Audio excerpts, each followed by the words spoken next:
Hello students, welcome to AKSIAS academy daily current affairs.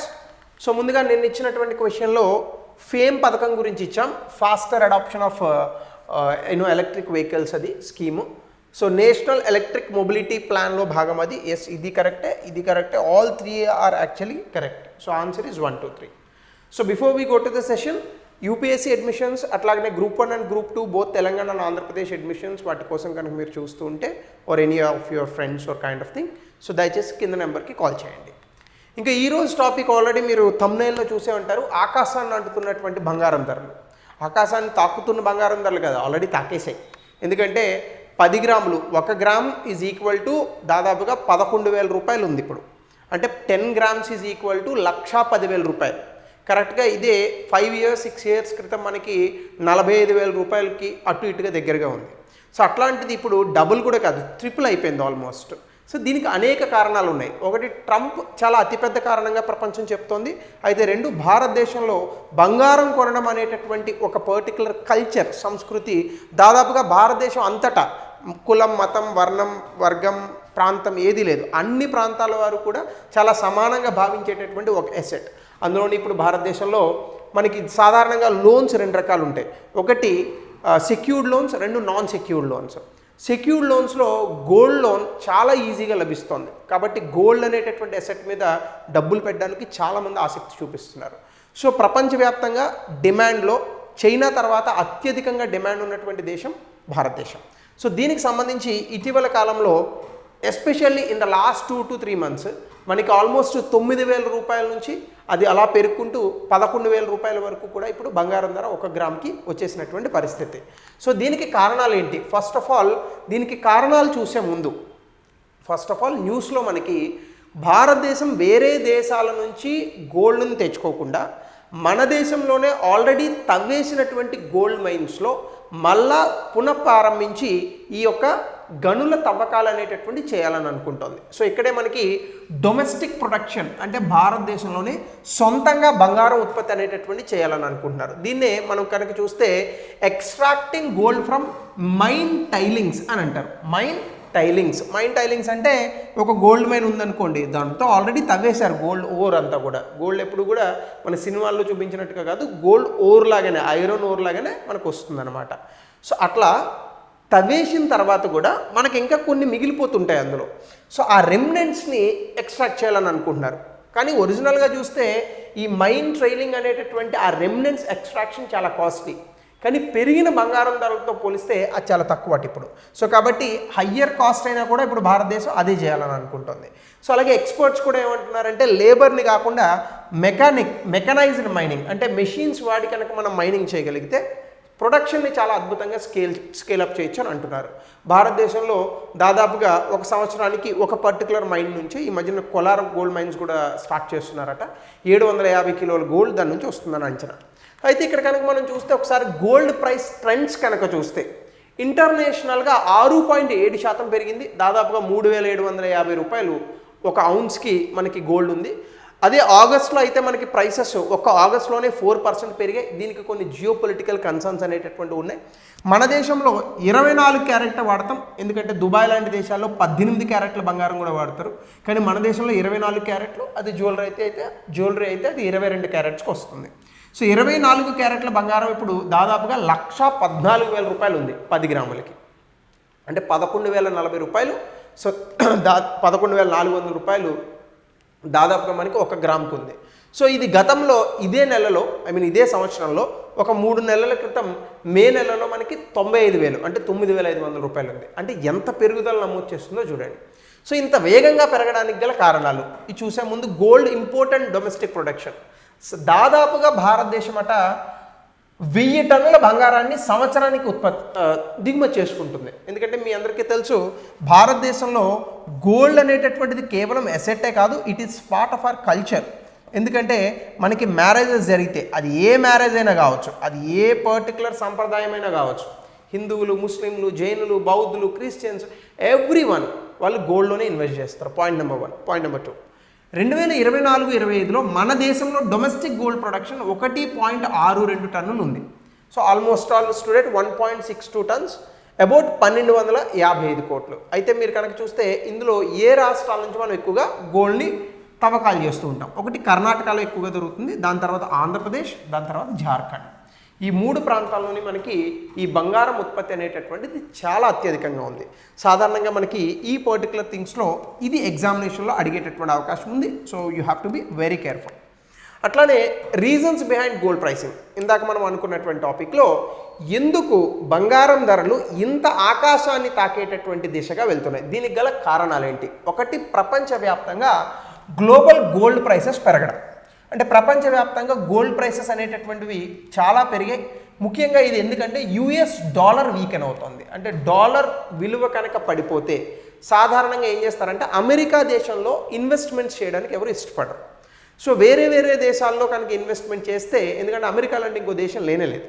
So కాబట్టి అది risk. కాబట్టి ఏం చేస్తూ ఉంటారంటే వీళ్ళంతా వాళ్ళ దగ్గరే ఉన్నటువంటి ఒక అసెట్, పర్ఫెక్ట్ అసెట్ గోల్డ్ లేదా ల్యాండ్. ల్యాండ్ అన్ని చోట్ల ఎక్కువగా ఉండదు. భారతదేశంలో జనాభా ఎక్కువ కాబట్టి మనకి ఎక్కువ, అమెరికాలో ల్యాండ్ చాలా తక్కువ. సో కాబట్టి ఈ గోల్డ్ అనేటటువంటిది ఏదైతే ఉందో ఫారెన్ కరెన్సీ హోల్డర్కి చాలా చీప్ అవుతుంది. సో దానివల్ల గోల్డ్ మీద ఎక్కువగా డబ్బులు పెడుతుంటారు. ఎందుకంటే యుఎస్ డాలర్ వీకెన్ అయింది కాబట్టి ఫారెన్ ఈ హోల్డర్స్ ఎవరైతే ఉంటారో ఫారెన్ కరెన్సీ హోల్డర్స్ వాళ్ళకి చాలా చీప్ అవుతుంది. అట్లానే యుఎస్ డాలర్ 2022 తర్వాత లోయెస్ట్ వాల్యూకి పడిపోయింది, ఎందుకంటే ట్రంప్ తీసుకునే కొన్ని దిక్కుమాల నిర్ణయాల వల్ల. సో అది గోల్డ్ ప్రైసెస్కి కలిసి వచ్చింది. So this is another topic, another point. అలాగే ఇన్వెస్టర్స్ యుఎస్ అసెట్స్, అంటే సాధారణంగా ఏం చేస్తారంటే యుఎస్లో గవర్నమెంట్ తాలూకా బాండ్స్ కొంటూ ఉంటారు. ఇవి ట్రంప్ తీసుకున్నటువంటి నిర్ణయాల కారణంగా ఈ బాండ్స్ ఎవరు కొనట్లేదు. సో కాబట్టి ఏం చేస్తారు, మరొక ఆల్టర్నేటివ్ ఇన్వెస్ట్మెంట్ మీద చూస్తారు. సో ఆల్టర్నేటివ్ ఇన్వెస్ట్మెంట్ ఎప్పుడూ ప్రపంచంలో గోల్డే. సో కాబట్టి ఈ గోల్డ్కి చాలా విపరీతమైనటువంటి డిమాండ్ పెరుగుతుంది. సో అట్లానే మనం చూస్తే uncertainty around US monetary policy. యుఎస్కి కూడా మనకి ఆర్బీఐ ఉన్నట్టు ఫెడరల్ రిజర్వ్ అనేటటువంటి ఒక సంస్థ ఉంది. సో వీళ్ళు మనకి రెపో రేట్లు ఎట్లా ఇస్తారో వాళ్ళు కూడా ఇంట్రెస్ట్ రేట్లు ఇస్తూ ఉంటారు. సో ట్రంప్ ఫెడరల్ రిజర్వ్ చేసినటువంటి ఒక పాలసీని తప్పుబట్టి ఫెడరల్ రిజర్వ్ వాళ్ళు మేము ఇంట్రెస్ట్ రేట్లు పెంచము, ఇన్ఫ్లేషన్ ఇవి అని కారణాలు చెప్తే ఈయనేమంటాడంటే అసలు ఫెడరల్ రిజర్వ్ నువ్వెవరు చెప్పడానికి, నేను చెప్పినట్టు నువ్వు ఇంట్రెస్ట్లు తగ్గించాలా అని చెప్పి ఫెడరల్ రిజర్వ్కు ఉన్నటువంటి స్వయం ప్రతిపత్తిని, దానికి ఉన్నటువంటి స్వతంత్రతను దెబ్బతీసేటటువంటి వ్యాఖ్యలు చేశాడు. సో దాని హెడ్డే జెరోమీ పవెల్ అనమాట. సో ట్రంప్ ఇప్పుడు ఏమంటాడంటే I'm the United States of America's president, కాబట్టి నేను చెప్పినట్టు మీరు వడ్డీ రేట్లు తగ్గించండి అంటాడు. సో దీనివల్ల ఫెడరల్ రిజర్వ్కి అమెరికాకి మధ్య, అమెరికా ట్రంప్కి మధ్య ఒక చిన్నపాటి గొడవ అనేటటువంటిది వచ్చింది. ఇది చాలా పెద్ద వాలటిలిటీకి దారితీస్తుంది. ఎందుకంటే మన దేశంలో ఉన్న ఆర్బీఐ రెపో రేటు తగ్గిస్తాం, రెపో రేటు పెంచుతాం అంటేనే మన దేశంలో చాలా మార్పులు వస్తూ ఉంటాయి.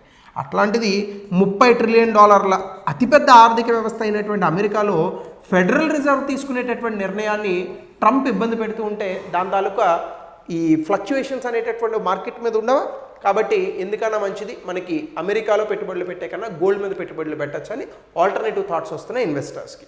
సో దీనివల్ల ఏమవుతుంది, డిమాండ్ పెరుగుతుంది. డిమాండ్ ఎప్పుడైతే పెరిగిందో ఒక వస్తువు తాలూకా ధర ఆటోమేటిక్గా పెరుగుతుంది. అట్లానే జియోపొలిటికల్ టెన్షన్స్ కొన్ని ఉన్నాయి. అదేంటంటే రష్యా ఉక్రెయిన్ యుద్ధం. సో దీనివల్ల ఎక్కడికి వెళ్ళి పెట్టుబడులు పెట్టాలి ఎవరికి అర్థం కావట్లేదు. అట్లాగనే ధరలు బాగా ఎక్కువగా ఉంటున్నాయి. సో దీనివల్ల ఏమవుతుంది, ఇంకా గోల్డ్ కొనుక్కోవడమే బెటర్ అని కూడా అనుకునేటటువంటి వ్యక్తులు ఉన్నారు. ఎందుకంటే గోల్డ్ అనేటటువంటిది it's an asset, it has its true value.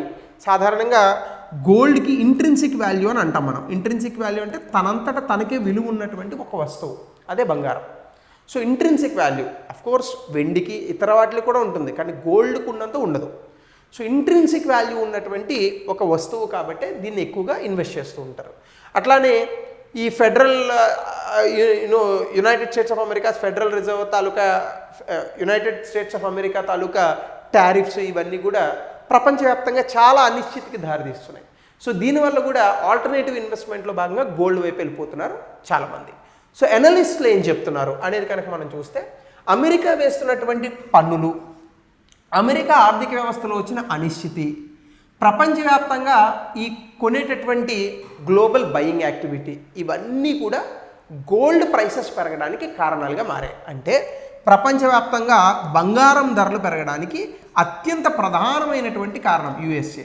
అలా అని యుఎస్ఏ కేవలం కారణమని నేను అనట్లా, one of the biggest reasons, that's it. So అమెరికానే చాలా అతిపెద్ద కారణం. అయితే ఇండియాలో కనుక మనం గోల్డ్ మార్కెట్ని ఒకసారి చూస్తే India second largest global market. ఎందుకంటే మనలాగనే చైనా వాళ్ళు కూడా కొంటారు బంగారాన్ని. ఇండియా గోల్డ్ డిమాండ్ 2024లో 802 టన్నులు ఉంది. అంటే ఒక సంవత్సరానికి 802 టన్నులు బంగారాన్ని మనం కొంటున్నాం. చైనా 985 టన్నులు, అంటే దాదాపుగా ఒక 180 టన్నులు మనకన్నా అత్యధికంగా చైనా కొంటుంది. సో అట్లానే గోల్డ్ డిమాండ్ కనుక మనం చూస్తే టోటల్ డిమాండ్ వాల్యూ 31% 2024లో ఉంది. సో రీచింగ్ 5 లక్షల కోట్ల వరకు ఉందని WGC రిపోర్ట్ ఇచ్చినటువంటి అంచనా. సో దాని విలువ ఎంత అంటే 5 లక్షల కోట్లు. అసలు భారతదేశంలో మన దగ్గర ఉన్నంత బంగారం మొత్తం ప్రభుత్వానికి ఇచ్చేస్తే ఇండియా తాలూకు అప్పులు అవన్నీ తీరిపోతాయట. సో అంత అద్భుతమైనటువంటి బంగారం దాచినటువంటి సమాజం మనది. సో అట్లానే కల్చరల్ సిగ్నిఫికెన్స్ కూడా ఉంది. ఎందుకంటే భారతదేశంలో గోల్డ్ అనేటటువంటిది ఒక ఇన్వెస్ట్మెంట్ కాదు, ఒక వస్తువు కాదు, అది భారతదేశ నాగరికతలోని, భారతదేశ సంస్కృతిలోని ఒక భాగం. అలాగే ఇది చాలామంది ఫినాన్షియల్ సేఫ్టీ నట్టుగా చూస్తారు. అంటే మన దేశంలో ఈవెన్ ముసలి వాళ్ళు వీళ్ళు కూడా చేతులకి గాజులు వేసుకుంటారు, చనిపోయాకనే తీయమంటారు. ఎందుకంటే కనీసం ఆ గాజుల కోసమైనా కర్మకాండ చేస్తారనేటటువంటి సిద్ధాంతాలు చెప్తూ ఉండేవారు చిన్నప్పుడు ముసలి వాళ్ళు. అలా లేనటువంటి సందర్భాలు చూస్తున్నాగా. మొత్తం పిల్లల కోసం వాళ్ళ తాలూకా బంగారాలు, వాళ్ళ ఆస్తులు ఇచ్చేస్తే పిల్లల్ని బయటికి తని తెరవేసినటువంటి పరిస్థితులు లేవా? సో కాబట్టి అట్లాంటివి ఉండకూడదనే మన కల్చర్లో భాగంగా, ఎందుకంటే అభివృద్ధి చెందుతున్నటువంటి దేశం కాబట్టి, ఎక్కువ జనాభా ఉన్నటువంటి దేశము. సో ఎన్నున్నప్పటికీ మనిషి తన తాలూకా జీవితాన్ని చివరి వరకు బెటర్గా ఉంచుకోవాలని అనుకుంటాడు. సో కాబట్టి ఒక అద్భుతమైన ఫినాన్షియల్ అసెట్ గోల్డ్. ఎందుకంటే చేతికి బంగారం ఉన్నంత వరకు బంగారాన్ని చూసి కూడా విలువిచ్చేటటువంటి పరిస్థితులు ఉన్నాయి. అందుకే కదా మనుషులను కూడా బంగారం అని పిలుస్తుంటాం మనం అప్పుడప్పుడు. అలాగే గోల్డ్ లోన్స్ ఈ మధ్య పాపులర్ ఫినాన్షియల్ ఆప్షన్ అయిపోయింది. గ్లోబల్ స్లోడౌన్ వచ్చినా, COVID-19 వచ్చినా, ఇన్ఫ్లేషన్ వచ్చినా, ఈవెన్ ఆర్థిక వ్యవస్థలో ఎటువంటి క్రైసిస్ వచ్చినా గోల్డ్ లోన్, గోల్డ్ ఇస్తే డబ్బులు ఇవ్వలేని వాడు ఎవడూ లేడు, అందరూ ఇస్తారు. సో కాబట్టి మనకి డిజిటల్ ప్లాట్ఫామ్స్, యాప్స్, ఫిన్టెక్స్ అన్నీ పెరిగాయి. రిమోటెస్ట్ ఏరియాస్లో కూడా లోన్స్ అవన్నీ వస్తున్నాయి. బట్ గోల్డ్ లోన్ మించింది లేదు. అందుకే దాన్ని సెక్యూర్డ్ లోన్ అంటే బ్యాంక్స్. సో గోల్డ్ తాలూకా ప్రైసెస్ని ఒకసారి మీరు గమనిస్తే 2017లో అంటే దాదాపుగా 8 సంవత్సరాల క్రితం 26,000 మాత్రమే ఉండేది. అంటే 1 గ్రామ్ కేవలం 2,600 రూపాయలు ఉండేది.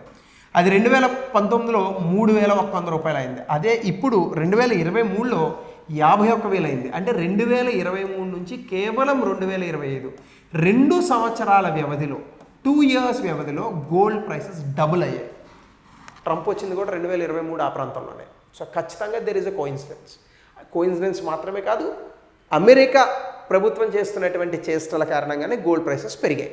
సో ఎనలిస్టులు అండ్ ఎక్స్పర్ట్స్ చెప్పేది కూడా ఏంటంటే ట్రంప్ అయిపోతున్నాడు ఇంకా. ఎందుకంటే అమెరికా రాజ్యాంగంలో ఒక వ్యక్తి 2 సార్లు మాత్రమే ప్రెసిడెంట్ అవ్వగలడు. ఆయన మొదటిసారి అయ్యాడు, నెక్స్ట్ టైం ఓడిపోయాడు, మళ్ళీ ఇప్పుడు 3వసారి పోటీ చేసినప్పుడు 2వసారి ఎన్నికయ్యాడు. సో ఇంకొక 1 ఇయర్లో వాళ్ళకి 4 సంవత్సరాలే ఉంటుంది టెన్యూర్. సో ఆ సమయంలో ట్రంప్ దిగిపోతే మళ్ళీ గోల్డ్ ప్రైసెస్ దిగేటటువంటి అవకాశం ఉందని కూడా చెప్తున్నారు. లెట్ us see ఎక్కడి వరకు అది వెళ్తుందో, గోల్డ్ ప్రైసెస్ ఎక్కడి వరకు పెరుగుతాయో మనం వేచి చూద్దాం. సో దానికి రిలేటెడ్గా ఒక ప్రశ్న గతంలో ఇచ్చినటువంటిదే, దయచేసి ఆన్సర్ని తెలపండి. అట్లానే discuss the recent surge in global prices, key domestic and international factors drive this trend and how it is impacting the economy.